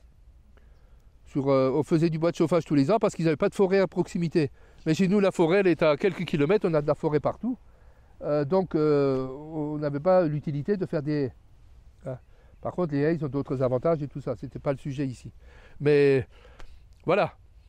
Par contre, je sais que il y a déjà, en 2022, par exemple, on a vu qu'on avait récolté à peu près 500 kg de branches à la taille. Hein. Maintenant, combien on va récolter de bois d'œuvre, je ne peux pas vous dire. je ne peux pas vous dire pour le moment. Par contre, on avait fait justement le papier que je vous ai montré tout à l'heure. Ah, c'est là-bas, oui. C'était en 2002, donc il y a 2 ans. Hein. Et on avait vu que la hauteur moyenne des arbres était, en 2022, était de 6 mètres. Et le plus haut était à 9 mètres 15. Donc on avait au bout de 10 ans des arbres qui faisaient déjà 9 mètres 15 de haut. Donc vous voyez en 10 ans combien il a pu pousser. Il a poussé d'1 mètre par an. Hein.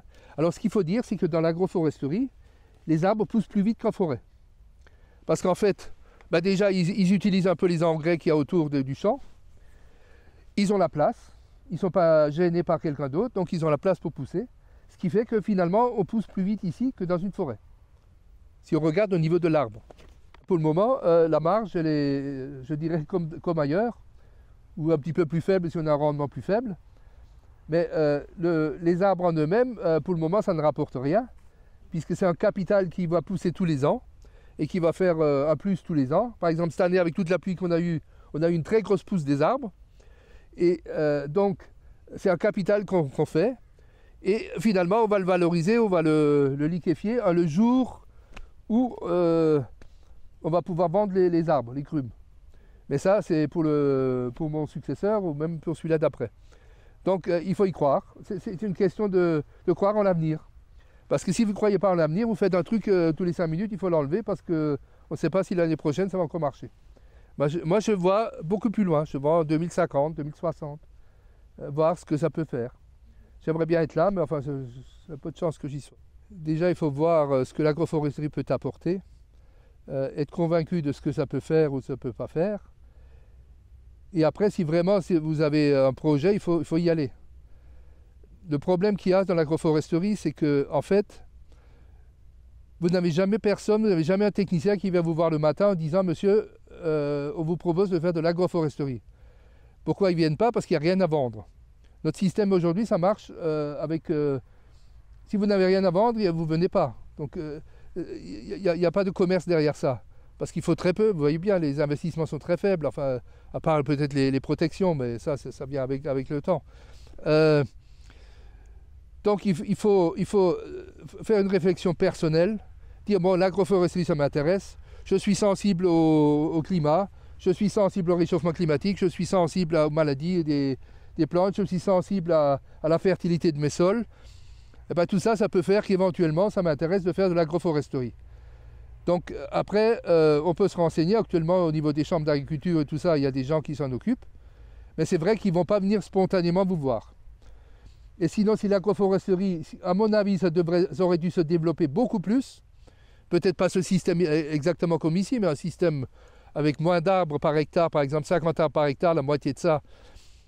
Ça aurait dû se développer beaucoup plus en ayant conscience que l'agriculture est quand même un gros émetteur de CO2. Mais pour moi, ça c'est un sujet que c'est un sujet que c'est l'État qui devait s'en occuper. C'est-à-dire c'est un sujet vraiment commun de tout le monde. Parce qu'un privé, les gens privés, ils vont pas parler de l'agroforesterie comme ça. À moins quelqu'un qui cherche à faire du marché de carbone ou des choses comme ça, mais c'est très très rare. C'est pas encore pas le. Donc c'est un sujet national, un sujet au niveau du ministère qu'on dirait voilà l'agroforesterie. Et alors donner aux gens, donnez-leur 100 € ou 200 € par hectare pour que ça les incite à faire quelque chose. Et enlever 100 € aux autres qui font vraiment l'inverse, qui font une agriculture le plus intensive possible et qui détruisent les sols. Mais ça, on n'y est pas, parce que bon, derrière les syndicats, il y a plein de choses qui font qu'ils ne sont pas d'accord avec ça. Hein. Voilà, bon écoutez, moi je ne sais pas, moi c'est la parcelle où je préfère aller de mon exploitation. Après, c'est à chacun de voir, mais je pense que la nouvelle génération, si vraiment le réchauffement climatique se concrétise comme on nous le dit, il faudra faire quelque chose. On ne peut pas continuer comme ça. En 60 ans, on a plus détruit les sols qu'en 300 ans avant. C'est pas normal. L'agriculture intensive, il y a quand même des problèmes qu'il faut mettre devant les yeux. Ça détruit l'humus, ça détruit la vie du sol, en général, ça détruit. Voilà. Donc j'ai une débroussailleuse. Donc pour entretenir le rang, je passe avec éventuellement avec une faucheuse en motoculteur, mais je préfère la débroussailleuse. Et je passe 2 fois par an, donc à peu près au mois de mai. Et après, un deuxième passage, normalement quand on a coupé le blé. Ça veut dire à peu près après le 14 juillet. Je repasse un coup pour refaire le... Bon, cette année c'est un peu exceptionnel parce que avec toute la pluie qu'on a eue, ça pousse vraiment fort. L'année dernière, par exemple, à cette époque-ci, l'herbe elle était sèche. Il n'y avait pas d'herbe. Mais enfin bon, là c'est... Quand vous l'entretenez, après vous finissez par avoir une belle pelouse, quoi, de l'herbe. C'est-à-dire que là-dedans, maintenant c'est moins vrai, mais au début il y avait pas mal de chardon. Et le fait de couper avant que ça fasse des graines, ça permet de ne pas disséminer tout partout. Hein, donc il faut absolument le couper au début et refaire une deuxième coupe pour que ce soit propre, quoi. Vous voyez là, l'arbre, le rond là. Vous voyez exactement l'ombre. Hein, et ben, quand on avait fait notre fameuse mesure là, en plein été, le 4 août, je ne sais plus combien, là il faisait 53 et là il faisait 32. Du soja ici, ou du maïs admettons, ben, l'ombre en fait dans la journée il va tourner, parce que le soleil tourne. Donc ça va tourner, ça va balayer toute la parcelle. Et finalement, l'ensemble de la culture va profiter un peu de l'ombre. Parce que le soleil va monter comme ça, donc l'ombre elle va disparaître, elle va aller comme ça. Hein, et je pense qu'on sera mieux ici, bah, si les prévisions sont à peu près ce que je pense, on sera mieux ici en 2050 que dans une parcelle tout ouverte ici, là à côté, où ça va tout cramer. Et puis bon, avec le réchauffement climatique, moi je pense 2 choses. Hein. C'est qu'on risque des périodes de sécheresse, c'est vrai, mais on risque aussi des très fortes pluies, à certains moments, c'est-à-dire les 2 extrêmes. Et par exemple ici, on avait d'habitude l'eau qui coulait par là. Hein. Ben, tu mets des rangées d'arbres comme ça, il n'y a plus rien qui coule là. Donc l'état de l'érosion de tes sols, elle a été améliorée? Ah ben là tu maintiens le sol. Hein. C'est la meilleure solution pour maintenir le sol. Hein. Ce n'est pas des choses qu'ils ont fait plus ou moins provisoires qui durent 1 an ou 2 ans. Là c'est 60 ans. Hein. Moi, ce qui me dérange le plus, à la limite, c'est que mes collègues agriculteurs, bon, parce que j'étais un agriculteur un peu spécial aussi, hein, vu que je faisais du lapin, c'était pas vraiment ce que faisaient les autres. Disons, ils viennent pas. Moi, je peux faire à un moment donné, je voulais mettre un panneau là-bas pour expliquer ce que j'ai fait, un petit peu, pour leur montrer que c'est réfléchi, c'est pas un truc comme ça par hasard, n'importe quoi.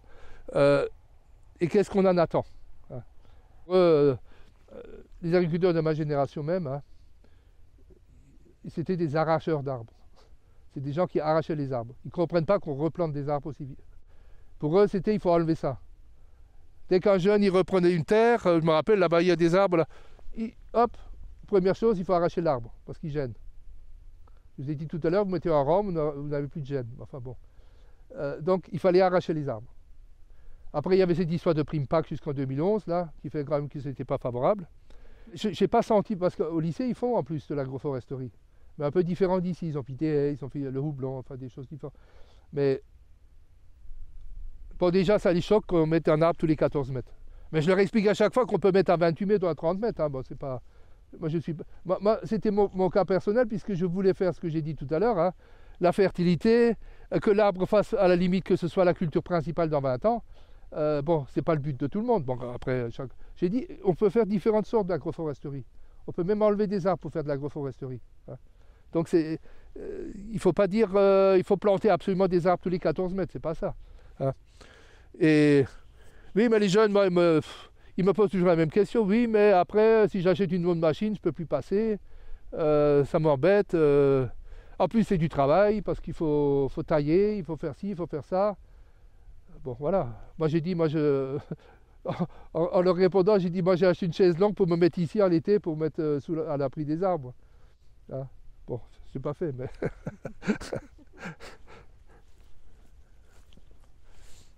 Là, on voit très bien, par exemple, un arbre comme ça. Si on n'avait rien fait, il aurait les branches ici. Après, on l'a monté jusque là. Après, on l'a monté là. Et maintenant, je pense qu'on va encore le monter un coup. Hein? Ici, au bout d'une d'une rallonge, là, je sais pas comment on appelle ça, une rallonge, oui. Ça monte à peu près jusque là, mais maintenant j'ai une nacelle derrière le tracteur où je peux passer à côté, mais il faut un sur le tracteur et un sur la nacelle. C'était même pas pour les arbres au départ. Vous voyez, ça par exemple, c'est ce qui pousse éventuellement après ces arbres. C'est des espèces de noix, mais c'est dur comme du bois. Hein. C'est vraiment du... Non, mais cette machine, elle a pas... On a par exemple aussi, là, vous voyez, des noyers qui ont très bien poussé. Hein.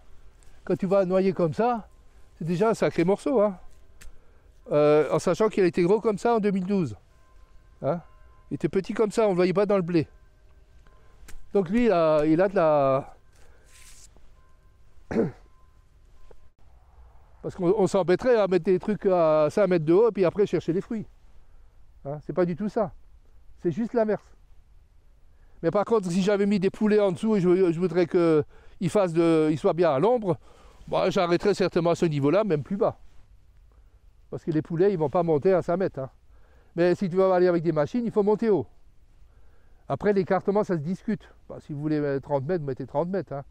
Mettez 40 mètres. Et de toute façon, plus vous allez aller haut, plus quand les feuilles vont tomber, elles vont se répartir plus. Si vous avez des feuilles au niveau du sol, elles vont tomber tout de suite par terre. Alors qu'en haut, ça peut voler, ça peut un peu s'éparpiller un peu mieux. Donc il faut monter, monter, monter. Hein?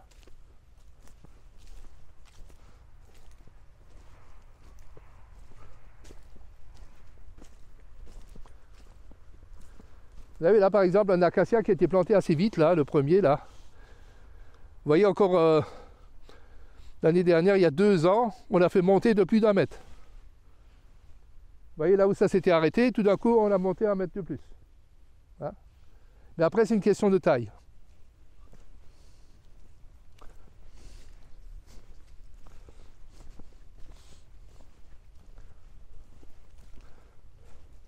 Alors pour les pêchers, il ne faut peut-être pas le dire, mais pour les pêchers qu'il y a là, c'est des pêchers que j'ai plantés l'année dernière. En fait, une fois par an, je vais acheter des pêches au supermarché. Je prends les noyaux et je les plante dans le jardin. Et l'année d'après, je replante les plants ici. Mais ce n'est pas les mêmes pêches, hein. C'est des trucs qui vont mourir plus tard, mais c'est des très bonnes pêches de vigne, hein. Des pêches sauvages. Et puis bon, un pêcher, ça dure la vie d'un chien, comme on dit. Ça veut dire à peu près 12-15 ans. En 15 ans, il n'y a plus de pêcher. Donc ça va disparaître assez rapidement, alors qu'à côté, on a un arbre qui va faire 60 ans. Hein. Alors là, c'est un tilleul. Hein. Donc c'est un tilleul qui a bien poussé. Par contre, le tilleul a tendance à pousser pas très droit. Mais enfin, c'est un tilleul, était très favorable aux abeilles. Au printemps, les abeilles se régalent avec ça. Hein. On fait d'ailleurs du miel de tilleul. Bon, pas ici parce que les tilleuls sont encore assez petits, mais d'ici quelques années, quand il y aura une dizaine de tilleuls en fleurs, ça vaudra vraiment le coup de mettre des ruches. Hein, voilà. Bon, après, donc, je vous ai dit que 50% des arbres qui ont été plantés, c'est des noyers hybrides. Donc, c'est par exemple, ces noyers-là, c'est des noyers. Hein, c'est des arbres, c'est des noyers. Des noyers hybrides, donc, qui pour moi, ont très bien poussé. C'est des arbres qui, en 12 ans, ils ont quand même fait une très belle pousse, malgré les années de sécheresse et tout ce qu'on a eu. Et je pense que maintenant, ils sont bien implantés. Et que là, comme cette année, ça a eu énormément de... Ça a très très bien poussé. Hein. Et vous voyez, donc là, on est quasiment au 21 octobre.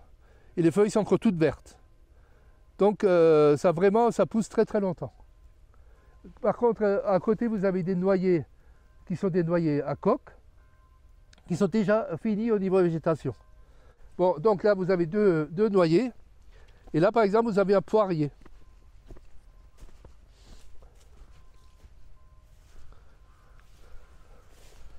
Alors ça, c'est un poirier sauvage. Donc, c'est pas pour faire des poires, en fait. Hein. C'est un poirier.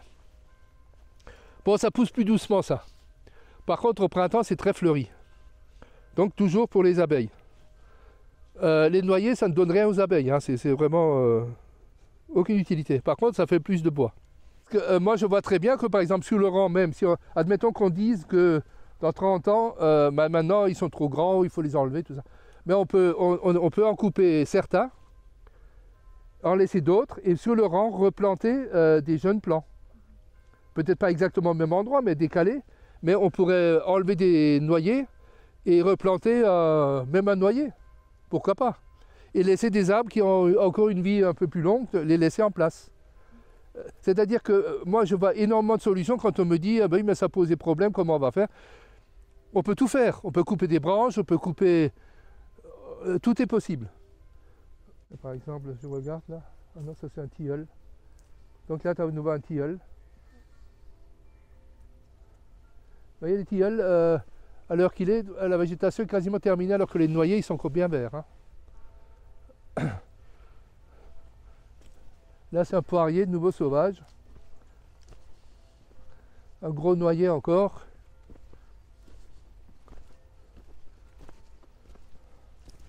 Et encore un tilleul. Bon, cet hiver on va repasser. Puis on va peut-être enlever quelques branches. Mais par exemple, des noyers comme on a vu là, ils sont arrivés à la bonne hauteur, quoi. On peut enlever 2-3 branches en dessous, mais c'est tout. Hein. C'est pas la peine d'essayer de le faire monter plus haut. Il est arrivé à la bonne hauteur, quoi. Si j'avais quelque chose à refaire, je ferais plutôt ça, de l'agroforesterie. Si demain on me dit la parcelle elle va jusque là-bas au bout, c'est sûr, certains, je vais en planter. Mais tant que cette histoire de remembrement n'est pas terminée, on peut pas, on est bloqué. Mais bon, si ça va jusque là-bas, oui. Alors vous voyez par exemple ici, vous avez un arbre, le premier, là, le noyer. Il est un peu branché au-dessus des 3 branches là. Celui-là, là? Le premier là, oui. Donc celui-là, on le voit mieux d'ici. Celui-là, on ne peut plus le monter. Toi, tu es arrivé à un stade où tu ne peux pas monter. Donc il va rester comme ça. Mais il est parfait, il a ses 4 mètres ou 5 mètres de fût, c'est bon, impeccable. Mais là, on est arrivé à un endroit où il fait 3 branches où tu ne peux plus faire pour qu'il aille tout droit, quoi. D'autres arbres, c'est possible. Par exemple, l'autre là-bas, on lui enlève la branche du bas, puis on peut même au-dessus essayer de le faire monter encore un peu. Il trouve que c'est vraiment un très beau sol. Il n'y a pas de cailloux, il n'y a rien du tout. Bon, après, il était très argileux quand même. Hein. Si vous voulez voir, donc tout ça, c'est des noyers. Hein. Le deuxième, par exemple, c'est un acacia. Hein. Un robinet faux acacia, voilà. Il y en a un très beau là-bas. Bon, après, c'est des arbres. Hein. Il y en a qui poussent bien, il y en a qui poussent moins bien. Si on avait mis que des noyers, ce serait plus régulier, je dirais. Mais je ne cherche pas ça, c'est pas le problème. Le problème, c'est que un dans l'autre, ça va me faire quelque chose qui finalement, c'est ce qu'on recherche. Hein. Et puis bon, au printemps, ça peut être un vrai rucher ici dedans, hein, quand tout est en fleurs. Hein. Vous avez combien de ruches? Bon. Alors par exemple, c'est un acacia hein, qui a été refait. Donc celui-là, on va le monter. On va couper ces 2-3 branches et puis on va commencer par le haut pour qu'il monte encore. Hein. Celui-là, il est plus jeune parce qu'il a été planté plus tard. Hein. D'ailleurs, tous les acacias, puisqu'ils remplacent des arbres qui n'ont pas fait comme il faut. Hein. Là, vous avez un cormier, mais je vais vous en montrer un peu plus bas qui ont des cormes. Il n'a pas de cornes, lui. Hein. Alors là, on voit quand même bien, vous voyez, à un moment donné, l'arbre, c'était à cette hauteur-là. Là. C'était la hauteur, si vous voulez, branche. Et on a donc remis 1 mètre dessus. En sachant qu'il faut garder une couronne, hein, qu'il y a toujours de la végétation. Il ne faut pas juste couper et puis couper. Hein. Donc c'est une technique après la taille. Hein. Quand je vois là-bas, par exemple, l'érable là, qui est juste en face de nous, là, vous voyez la hauteur qu'il a au niveau du tronc. Il est très très haut. C'est ce qu'on recherche. Hein. On ne veut pas d'obstacles pour les machines. C'est ça le principal.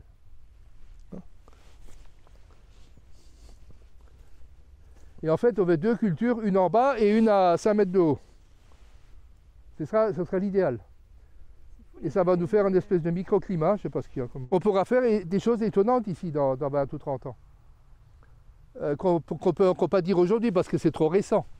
C'est pas...